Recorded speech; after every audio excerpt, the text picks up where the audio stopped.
Hello everyone, welcome to my channel. I hope कि आप सब ठीक होंगे। तो आज की जो ये हमारी वीडियो है, इस वाली वीडियो में हम अपने जून 2022 में जो ये हमारा एग्जाम हुआ था BEGC 131 का इंडिविजुअल एंड सोसाइटी नाम से ये हमारी बुक है। तो इसका जो एग्जाम हुआ था हमारा जून 2022 को, तो आज की हमारी इस वीडियो में हम इसी वाली क्वेश्चन पेपर का यहाँ पे हम पूरा सॉल्यूशन करेंगे। आई होप कि आपके लिए हेल्पफुल रहे ये वीडियो। तो देखिए, जो फर्स्ट क्वेश्चन है वो हमारा पैसेज है। तो हमारा पैसेज ये है, मैं इसके बाद थोड़ा सा ऐसा कर देती हूँ धीरे स्क्रॉल, ताकि आप एक बार इसको पढ़ सको। यदि आप चाहते हो तो मैं PDF भी अवेलेबल करा दूंगी टेलीग्राम पे, आप वहां से जाके डाउनलोड कर सकते हो। अदरवाइज आप यहाँ पे वीडियो को पॉज करके भी आप पैसेज को एक बार रीड कर सकते हो। तो ये हमारा पैसेज है। तो यहाँ पे जो पैसेज आता है वो हमारे लिए एक अच्छे मार्क्स गेन करने का एक तरीका है, क्योंकि हमारे यहाँ पे अच्छे खासे मार्क्स हम ले सकते हैं अपने पैसेज के थ्रू। तो देखिए, जो हमारा फर्स्ट क्वेश्चन है वो क्या है कि why is the river Ganga set to occupy a unique position in the cultural ethos of India.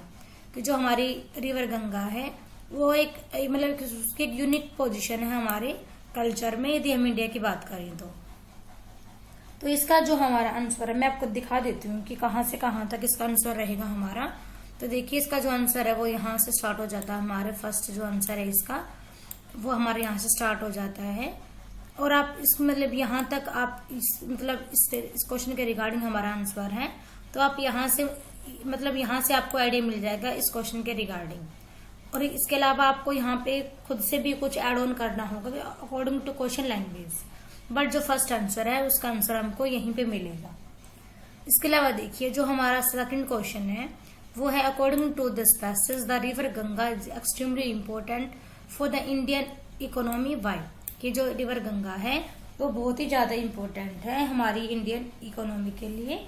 तो ऐसा क्यों कहा गया है ये बताना है हमको पैसेज के अकॉर्डिंग। तो देखिए, जो हमारा जो आंसर नंबर 2 है वो यहाँ से स्टार्ट हो जाता है। Apart from its cultural significance. देखिए, यहाँ से लेके आप यहाँ तक आप आपको हिंट यहाँ से मिलेगा और आप खुद से लिखोगे, खुद से आप एड ऑन करके लिखोगे।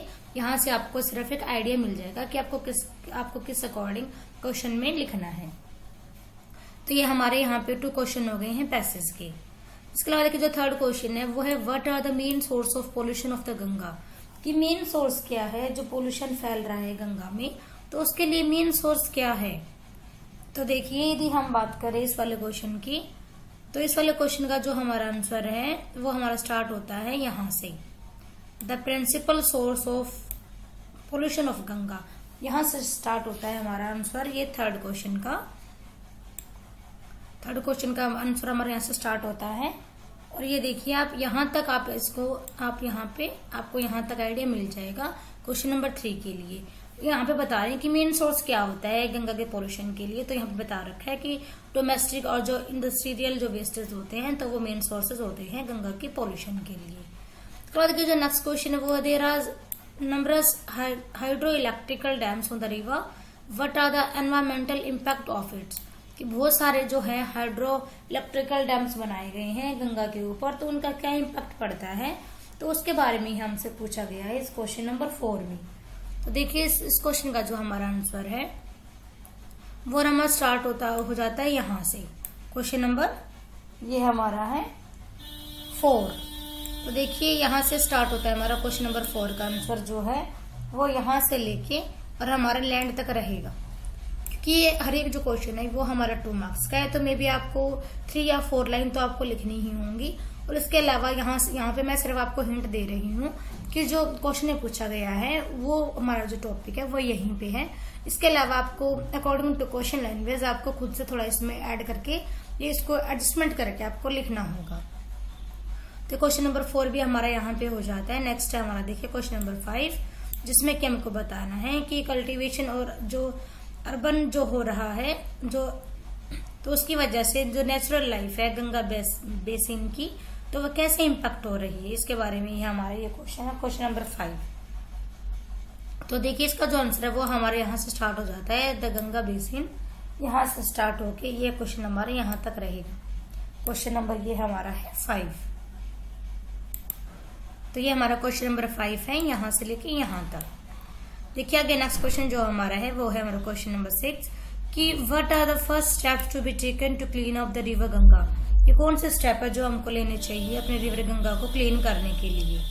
तो देखिए इसके लिए जो हमारा आंसर है वो हमारा क्या है, देखिए ये रहा यहाँ पे क्वेश्चन नंबर 6 का ये हमारा आंसर है। The first step in the improving the water qualities, यहाँ से लेके और यहाँ तक ये हमारा क्वेश्चन नंबर 6 रहेगा।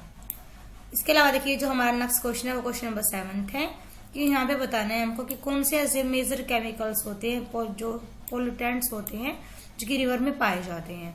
तो देखिए यहाँ पे ये हमारा क्वेश्चन नंबर 7 है, यहाँ से क्वेश्चन नंबर 7 यहाँ से लेके और यहाँ तक। तो ये हमारा क्वेश्चन नंबर 7 है। यहाँ पे दिख रहा होगा आपको कि जैसे क्रोमियम, कैडमियम एंड आर्सेनिक, मतलब यहाँ पे बहुत सारे ये ऐसे टॉक्सिक सब्सटेंस है या पोल्यूटेंट्स है जो हमारी रिवर गंगा को बहुत ज्यादा पोल्यूटेड कर रहे हैं। इसमें जो लास्ट क्वेश्चन हमेशा ही पैसेज में पूछा जाता है कि टाइटल क्या होगा। तो अकॉर्डिंग टू मी यहाँ पे टाइटल होगा a critical issue rising pollution of river Ganga. मैं दोबारा से बोलती हूँ, देखिए a critical issue rising pollution of river Ganga, ये इसका टाइटल होगा इस वाले पैसेज का। देखिए इसी पैसेज का जो पार्ट नंबर बी है वो है कि हमको इन जो ये वर्ड्स दिए गए हैं, हमको 5 वर्ड्स दिए गए हैं, तो हमको इन 5 वर्ड्स के हमको यूज करके सेंटेंस में इसको यूज करना है। तो मैंने उसके लिए यहाँ पे सॉल्यूशन ऐड ऑन किया, मैं आपको दिखाती हूँ। देखिए ये देखिए क्वेश्चन नंबर 1 का बी पार्ट है। तो इसमें जो फर्स्ट वर्ड है वो है एंडेंजर्ड। तो इसका मतलब मैंने यहाँ पे इसका मीनिंग भी ऐड ऑन किया ताकि आपके मतलब आपको पता चल जाए कि इसका मीनिंग होता है क्या है, ताकि आप इसको इजीली ऐड ऑन कर सको किसी भी सेंटेंस में। तो इसका मतलब होता है in danger of being harmed, lost successful, मतलब कि कोई ऐसे मतलब कोई खतरे में होना किसी का जब वो खत्म होने की कगार पे होता है जब। तो ये सेंटेंस है। देखिए there are endangered animals and we must help them. इसके अलावा मैंने यहाँ पे लिखना तो हमको एक सेंटेंस है, बट मैंने यहाँ पे आपके लिए एक्स्ट्रा यहाँ पे एक सेंटेंस और एक्स्ट्रा में ऐड कर दिया है ताकि आपको हेल्प मिल जाए। आप इसे रीड करोगे तो आप इजीली समझ जाओगे कि आप इस वर्ड को आपको कहाँ पे यूज करना है और कैसे आपको यूज करना है। जो नेक्स्ट वर्ड है वो है हैबिटेट। तो हैबिटेट का मीनिंग क्या होता है, the natural home of A plant और एन एनिमल। कि जो नेचुरल होम और होता है किसी भी एनिमल का या प्लांट्स का, उसी को हैबिटेट बोला जाता है। तो देखिए जैसे कि आपको दिख रहा होगा ये दोनों सेंटेंसेस है। These trees would have provided valuable habitat for the wild life. की जो ट्रीज हैं वो एक वैल्यूएबल हैबिटेट देते हैं वाइल्ड लाइफ को रहने के लिए, जीवित रहने के लिए। इसके अलावा सेकंड सेंटेंस है, इसको भी आप पढ़ सकते हो, जो कि मैंने यहाँ पे एक्स्ट्रा में ऐड ऑन किया है। तो नेक्स्ट सेंटेंस है यहाँ पे वो है डिग्रेडेशन। तो इसका मतलब क्या होता है, किसी भी चीज की मतलब ब्यूटी में या क्वालिटीज में कुछ उसका मतलब स्पॉइल्ड हो जाना या फिर डिस्ट्रॉयड हो जाना, मतलब कि किसी चीज में कुछ कमी आ जाना उसकी ब्यूटी में या क्वालिटीज में, तो वही होता है हमारा डिग्रेडेशन। तो देखिए ये यहाँ पे सेंटेंस है, जैसे कि मान लीजिए she describe the degradation she had been forced to suffer. There are serious problems of land degradation in some zones. की बहुत ज्यादा प्रॉब्लम हो रखी है किसी भी लैंड को लेके यहाँ पे इस वाले रीजन में, इस वाले जोन में। तो नेक्स्ट यहाँ पे वर्ड दिया गया वो हमको दिया गया यूनिक। यूनिक मतलब आप सब जानते हो, not like anything else, being the only one of its type, मतलब सबसे यूनिक होना, कुछ अलग होना। जैसे कि सेंटेंस में देखिए each person signature is unique, कि हर एक इंसान के जो सिग्नेचर होते हैं वो यूनिक होते हैं, सबसे अलग होते हैं। दूसरा सेंटेंस है, आप इसको भी रीड कर सकते हो। इसके अलावा जो नेक्स्ट वर्ड है यहाँ पे वो है रेफरेंस। तो देखिए इसका मतलब क्या होता है, a feeling of great respect, मतलब किसी को लेकर जब हम फील करते हैं एक बहुत ही ज्यादा रिस्पेक्ट अपने मन में, तो उसी को बोला जाता है रेफरेंस। देखिए आई close my eyes in reference, the poem convey his deep reference for nature. इसमें दिखाया गया है कि जो मैंने बहुत ज्यादा रिस्पेक्ट में आके अपने आईज को क्लोज कर लिया, या फिर जो ये पोएम है कन्वे कर रही है एक डीप रिस्पेक्ट या रेफरेंस फॉर नेचर। तो ये हमारा था क्वेश्चन नंबर 1 का बी पार्ट। अब देखते हैं हम अपना आगे क्वेश्चन पेपर। ये देखिए जो क्वेश्चन नंबर 2 हमारा है ये हमारा 10 मार्क्स का है।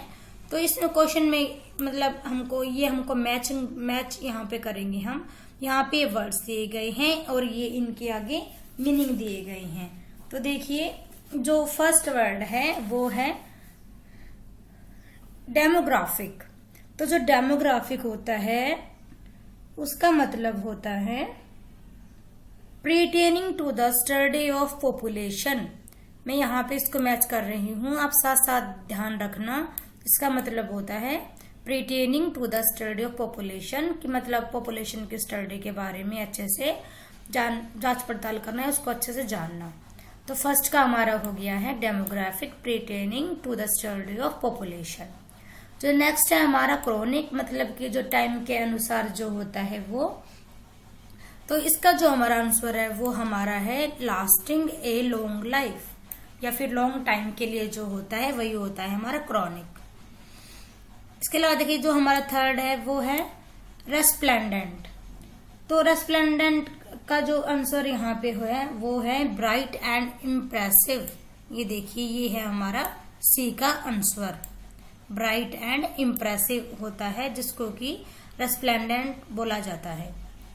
नेक्स्ट जो डी है वो है हमारा ओकोस्टिक। इसका मतलब क्या होता है, देखिए इसका मतलब होता है जो कि हमारा साउंड से रिलेटेड होता है, ये रेफरिंग टू साउंड।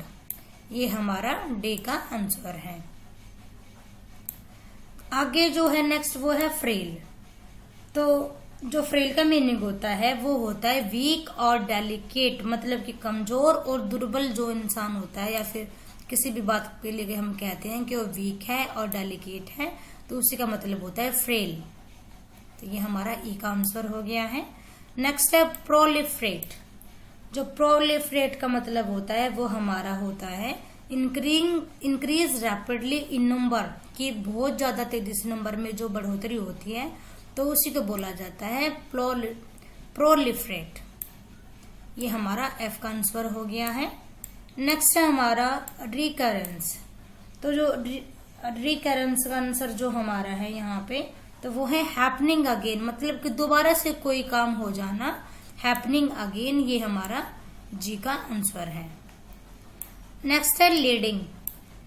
यहाँ पे लीडिंग का जो मतलब दिया गया है वो है मोस्ट इम्पोर्टेंट। लीडिंग मतलब मोस्ट इम्पोर्टेंट, तो ये हमारा एच का आंसर है। नेक्स्ट है क्रूज। तो क्रूज का मतलब देखिए क्या होता है, इसका मतलब होता है a pleasure trip on A ship. इसका ये मतलब होता है क्रूज का, ये वाला फिफ्थ वाला जो आंसर है ये हमारा आई का हो गया है, आई का हो गया है a pleasure trip on A ship. Next जो है, और ये हमारा मैचिंग का लास्ट है इनोवेट। तो इनोवेट का मतलब हमारा होता है इंट्रोड्यूस न्यू आइडिया, किसी भी न्यू आइडिया के बारे में सर्च करना, आविष्कार करना, कुछ खोज करना, तो ये होता है इनोवेट, इंट्रोड्यूस न्यू आइडिया। तो देखिए मैंने यहाँ पे आपको बता दिया है कि किस प्रकार से किसका आंसर क्या होगा।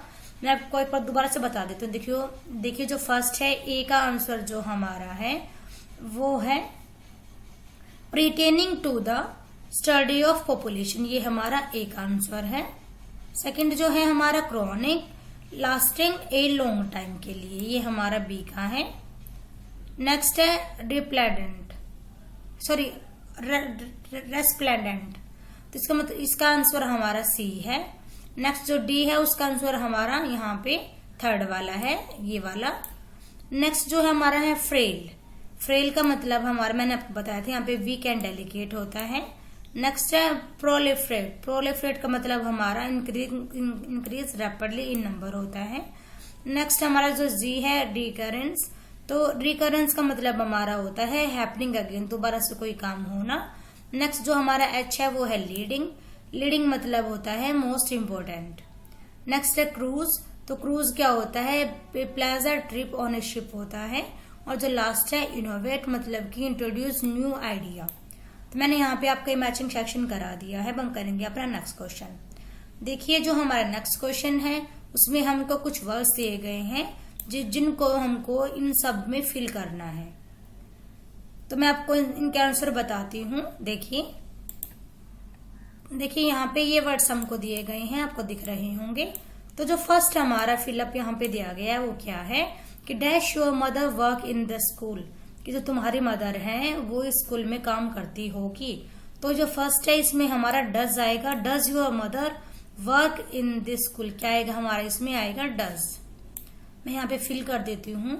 तो इसमें जो फर्स्ट का हमारा आंसर है वो हमारा आएगा डज। जो सेकंड है वो है dash you have a pen that I can borrow, तो इसमें आएगा do, do you have pen that I can borrow. Next है I prefer to, I prefer to, इसमें आएगा हमारा have, I prefer to have my dinner early, इसमें हमारा आएगा हैव। नेक्स्ट है माई वॉच, कि जो मेरी वॉच है वो loss both and the time, वो खो चुकी है, टाइम और डेट दोनों को ही बताना, यहाँ पे आएगा हमारा loss, my watch loss both the date and the time. जो नेक्स्ट है वो dash the chief guest arrived already, तो यहाँ पे हैज आएगा।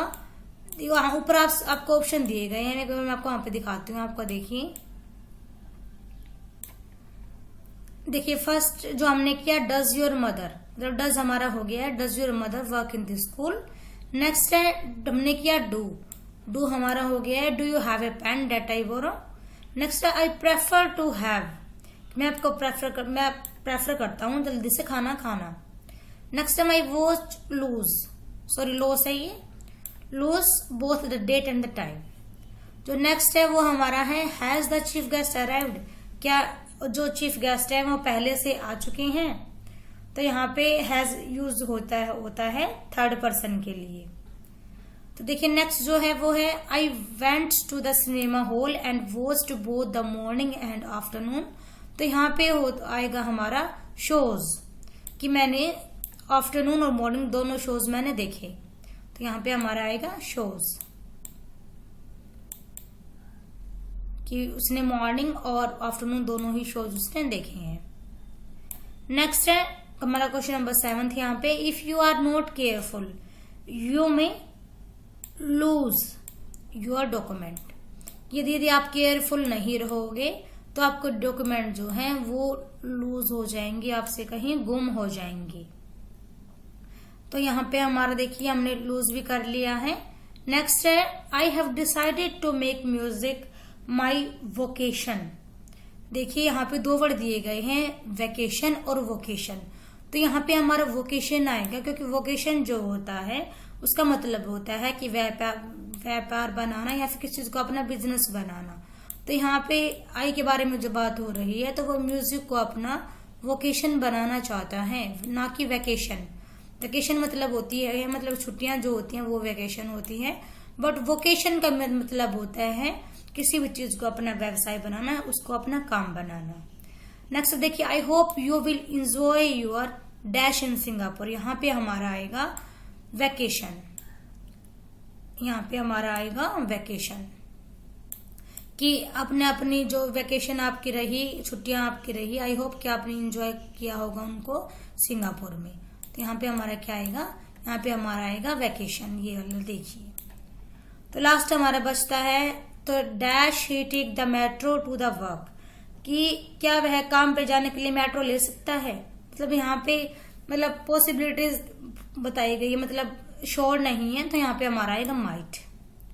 तो might he take the metro to go to work, कि मी मतलब शायद ही वो, मतलब शायद वो ले सकता है, तो मतलब हमें पॉसिबिलिटीज ज्यादा है, तो इस वजह से यहाँ पे हमने माइट का यूज किया है।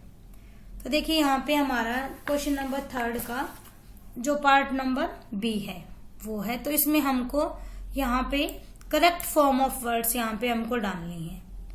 तो जो फर्स्ट हमारा है the new international airport is under, तो यहाँ पे हमको वर्ब दी गई है कंस्ट्रक्ट, तो देखिए यहाँ पे हम डालेंगे जो हमारा आंसर यहाँ पे आएगा वो आएगा कंस्ट्रक्शन, यहाँ पे हमारा आंसर क्या आएगा वो आएगा हमारा कंस्ट्रक्शन, कि जो न्यू इंटरनेशनल जो एयरपोर्ट है वो अंडर कंस्ट्रक्शन है अभी।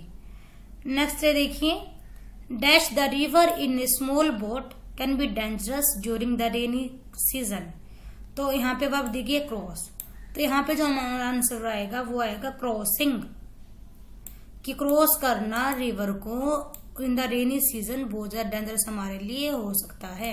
तो यहाँ पे जो आंसर हमारा आएगा वो आएगा क्रॉसिंग। तो नेक्स्ट है वो है doctor will find it difficult to cope with so many dash people. तो यहाँ पे जो वर्ब है वो हमको इंजरी दी गई है, तो यहाँ पे जो हमारा आंसर आएगा वो आएगा इंजर्ड पीपल, की जो डॉक्टर हैं उन्होंने बड़े ही कठिनता से अच्छे से मतलब जो सारे जो इंजर्ड पीपल्स थे उनका ट्रीटमेंट कर दिया है और उनकी प्रॉब्लम को सोल्व कर दिया है। नेक्स्ट है nearly 40% of the Indian population is dash in the agriculture section. यहाँ पे वर्ब है वो है एम्प्लॉय, तो यहाँ पे हमारे जो आंसर आएगा वो आएगा एम्प्लॉयड, कि मतलब जो हमारी 40% जो हमारी पॉपुलेशन है इंडियन वो एग्रीकल्चर सेक्शन में एम्प्लॉयड है। नेक्स्ट है we dash a taxi to visit the museum yesterday. तो यहाँ पे वर्ब हमारी हायर है, तो यहाँ पे हमारा आंसर आएगा हायर्ड, कि मैंने मतलब हमने क्या किया, हमने कल म्यूजियम में जाने के लिए टैक्सी को हायर्ड किया था। देखिए यहाँ पे इसका जो क्वेश्चन नंबर बी का हमारा क्वेश्चन नंबर 3 का बी पार्ट का ये हमारा सेकंड क्वेश्चन है, जिसमें कि हमको आर्टिकल और प्रीपोजिशंस हमको फिल करनी है। तो फर्स्ट जो हमारा यहाँ पे है वो है Kalidas was dash art greatest poet of this time. तो यहाँ पे हमको आर्टिकल फिल करना है, तो जहाँ पे भी मतलब कुछ स्पेशल होता है, स्पेशल नेम होता है, तो वहां पे हमारा द आर्टिकल आता है। अब सबको पता होगा, तो हमें यहाँ पे हमारा आंसर जो होगा वो होगा द आर्टिकल। नेक्स्ट है the Rocky Mountains are in North America. तो यहाँ पे भी जो रॉकी माउंटेन्स है नॉर्थ अमेरिका में मतलब स्पेशल बात की गई है, तो यहाँ पे भी हम दी ही फील करेंगे। तो यहाँ पे जो हमारा आएगा वो हमारा दी आएगा। The Rocky Mountains are in the North America. Next जो हमारा है वो है you will need dash umbrella in the rainy season. देखिए जहां पे भी वोवल साउंड आ जाती है, आप सबको पता होगा, जहां पे भी वोवल साउंड आ जाती है या वोवल वर्ड आ जाता है तो उससे पहले हमारा एन आता है, आर्टिकल जो हमारा होता है वो हमारा एन आता है। नेक्स्ट देखिए इस बार इन दोनों में हमको प्रीपोजिशंस फिल करनी है। तो जो फोर्थ है वो है the steam engine was invented dash James Watt. जो स्टीम इंजन है वो इन्वेंटेड किया गया था जेम्स वॉट के द्वारा। तो यहाँ पे जो हमारी प्रीपोजिशंस आएंगी वो हमारी बाय आएगी, कि के द्वारा, जेम्स वॉट के द्वारा हमारा स्टीम इंजन इन्वेंटेड किया गया था। नेक्स्ट है he was born dash a small village in the Punjab, कि वो उसका जन्म हुआ है एक स्मॉल विलेज में पंजाब में। तो यहाँ पे हमारा जो प्रीपोजिशन आएगी वो हमारी आएगी इन, कि he was born in a small village in Punjab. तो देखिए यहाँ तक हमारा क्वेश्चन नंबर 3 पूरा हो जाता है। अब हमारा है जो क्वेश्चन है वो है क्वेश्चन नंबर 4। तो जो क्वेश्चन नंबर 4 हमारा है ये है हमारा डायलॉग राइटिंग, जिसमें कि आपको मे बी 200 वर्ड आपको लिखने हैं, जिसमें कि 2 फ्रेंड्स आपस में बात करेंगे एक शॉर्ट ट्रिप के बारे में, जो कि कश्मीर के लिए वो प्लानिंग कर रहे हैं अपनी वेकेशंस में। तो देखिए इसका आंसर मैं यहाँ पे आपके लिए एड ऑन कर रखा है, तो आप यहाँ से इजिली इसको पढ़ सकते हो। ये हमारा क्वेश्चन नंबर 4 है जो कि हमारा डायलॉग राइटिंग है। तो मैंने यहाँ पे इसको एड ऑन कर रखा है, आप इसको पढ़ के आपको यहाँ पे हिंट मिल जाएगा कि किस तरीके से हमको डायलॉग राइटिंग करनी है। इसके अलावा देखिए आप यहाँ पे खुद से भी ऐड ऑन करके आप इस कन्वर्सेशन को आगे बढ़ा सकते हो, या फिर आप इसमें कुछ और भी आप इसमें ऐड कर सकते हो अपनी तरफ से भी। ये मतलब जैसे भी मतलब कॉमनली डायलॉग्स हैं, एक फ्रेंड बोलेगा देन अदर बोलेगा, मतलब इस सबसे बातचीत को तो चाहे हम कितने भी बढ़ा सकते हैं, कुछ भी हम इसमें ऐड ऑन कर सकते हैं। तो यहाँ पे अभी मैंने यहाँ पे सिर्फ आपको एक मतलब एज ए सैंपल मैं बोलूँ मतलब दिया है आपको कि इस टाइप से आपको अटेम्प्ट करना होगा एग्जाम में अपना डायलॉग सेक्शन। नेक्स्ट देखिए, नेक्स्ट है हमारा क्वेश्चन नंबर 5 जो कि है एक लेटर जो कि हमको लिखना है अपने सेक्रेटरी को, किसके regarding to improve sport facilities in your locality के रिगार्डिंग। तो ये हमारा जो है देखिए यहाँ पे हम स्टार्ट करेंगे, पहले हम एड्रेस डालेंगे, फिर डेट आ जाएगी, देन सब्जेक्ट, फिर हम स्टार्ट कर देते हैं हमारा लेटर राइटिंग। लास्ट में हम ये लिखते हैं थैंकिंग यू आर फेसफुली, नाम लिखते हैं, लिख देते हैं। तो इस टाइप से हमारा ये लेटर रहेगा जो कि अपनी लोकेलिटीज में रिक्वेस्ट के लिए डाल रहे हैं for providing better sport facilities. तो इसको भी आप पढ़ सकते हो कि किस टाइप से हमको लेटर लिखना होगा। तो ये था हमारा क्वेश्चन नंबर 5। नेक्स्ट हमारा देखिए question number 6। You have been invited किया गया है एक स्पीच डिलीवर करने के लिए on the occasion of Earth Day, but जो टॉपिक दिया गया है वो दिया गया है the importance of water conservation. तो इसके लिए ये यहाँ पे स्पीच है, तो यहाँ पे भी मैंने इसको आपके लिए एज ए नोट्स के फॉर्म में डाल रखा है। तो आप इसको पढ़ सकते हो कि कैसे हम स्पीच बोलना स्टार्ट करते हैं और कैसे हम अपने स्पीच को आगे मेन बॉडी प्रोवाइड कराते हैं और कैसे हम स्पीच को बोलते हैं किसी भी ओकेजन पे। ये हमारा लास्ट क्वेश्चन है जो कि है क्वेश्चन नंबर 7, जिसमें कि हमको कोई भी एक ऐसे लिखना है। तो मैंने यहाँ पे classical dance form of India ऐसे को यहाँ पे आपके लिए लिखा है, जिसमें कि हमने classical dance form of India के बारे में जाना है कि कौन कौन सी डांस फॉर्म होती है इंडिया में और किसका मतलब क्या रोल है और कौन से डांस में किस प्रकार से मतलब जो बॉडी पोस्चर्स होते हैं, जेस्चर्स होते हैं, किस टाइप से ये हमारे डांस में हमको देखने को मिल जाते हैं। तो ये वीडियो थी हमारे यहाँ पे पूरी हो गई है, जो कि हमने किया आज अपने क्वेश्चन पेपर का पूरा सॉल्यूशन, जिसमें कि टोटल 7 क्वेश्चन थे। तो 7th क्वेश्चन था वो हमारा ऐसे था। इन दोनों में से मैंने आपको बी वाला पार्ट वाला ऐसे कराया है।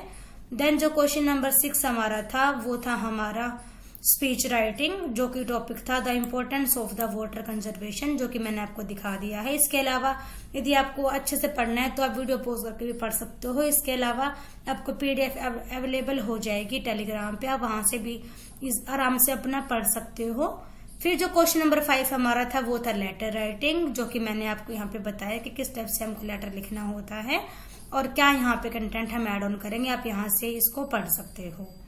नेक्स्ट जो था हमारा वो था क्वेश्चन नंबर 4, जो कि था हमारा डायलॉग राइटिंग। तो मैंने यहाँ पे आपको उसका सैंपल दिखा दिया है, सॉल्यूशन दे दिया है कि किस प्रकार से हम डायलॉग राइटिंग करते हैं। ये हमारा क्वेश्चन नंबर 1 का बी पार्ट था, जो जिनको कि हमको वर्ड्स को सेंटेंस में यूज करना था। इसके अलावा जो question number 7th, 6th, 5th ये हम ना रहा है, मैं आपको सारी चीज बता चुकी हूँ। इसके बाद जो क्वेश्चन नंबर यहाँ पे थर्ड था, ये हमारा थर्ड में जो फर्स्ट था ये फिलअप्स हमको फिल करने थे, मैंने आपको बता दिए हैं। इसके अलावा जो क्वेश्चन नंबर इसका बी का फर्स्ट पार्ट था, इसमें हमको वर्ब की फॉर्म फिल करनी थी, और जो सेकंड पार्ट है उसमें हमको आर्टिकल्स और हमको प्रीपोजिशन फिल करनी थी। जो क्वेश्चन नंबर 2 था ये हमारे मैचिंग के रिगार्डिंग था, ये मैंने आपको करा दिया था अच्छे से। तो आई होप कि आपके लिए हेल्पफुल रही होगी ये वीडियो। मैंने आपको यहाँ पे इसका पूरा सॉल्यूशन करा दिया है। जो ये हमारा पेपर था ये हमारा जून 2022 का था, BEGC 131 इंडिविजुअल एंड सोसाइटी का ये हमारा एग्जाम पेपर था, जिसका कि मैंने आपको यहाँ पे सॉल्यूशन करा दिया है। मेरे अकॉर्डिंग जो मैंने आपको आंसर बताए हैं वो बिल्कुल ठीक हैं, क्योंकि फिलअप्स को लेके हमेशा ही मतलब कंफ्यूजिंग बनी रहती है। आप अलग अलग वीडियो से देखते होंगे कि हाँ इसका आंसर ये नहीं है, ये होगा नहीं। मैंने यहाँ पे पूरा सर्च करके ही, पूरा रिसर्च करके ही मैंने यहाँ पे इन आंसर्स को मतलब एड ऑन किया है।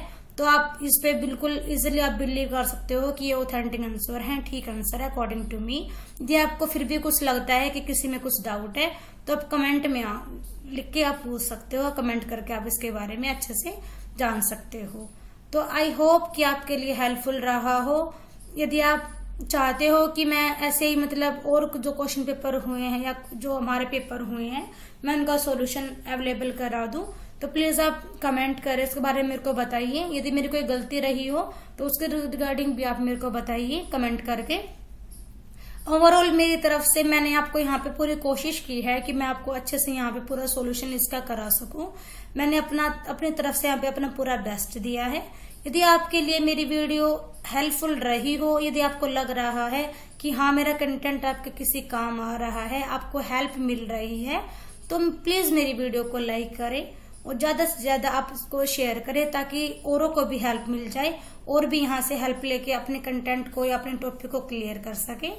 Thanks everyone, thanks for watching my video.